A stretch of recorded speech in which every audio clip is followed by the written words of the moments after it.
up and you create all sorts of behavioral problems that way. So what you want to do is, yes, have a goal. Yes, I want my puppy to jump less. And at the same time, be listening to what your puppy is communicating to you as well. So when they're jumping, they're wanting to say hi. How many of you guys known that? Because I know some people, they'll come up to me and not really be sure on why their dog is jumping or puppy is jumping, and they think that they're actually doing it to annoy you.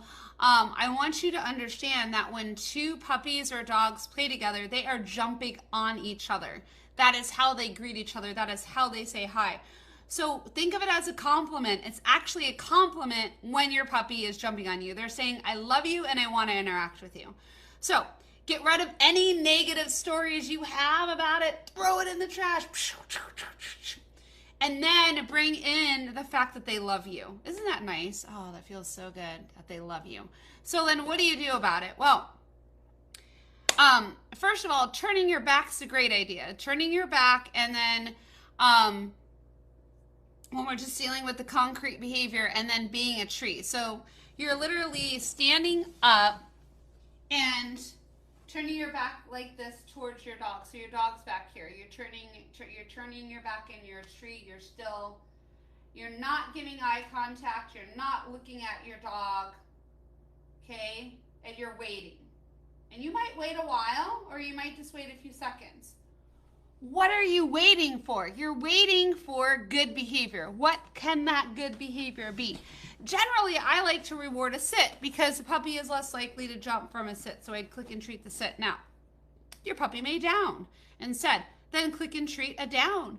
Or your puppy may just not sit and is in 4 on the floor on a stand. Go ahead and reward the stand then. That's cool.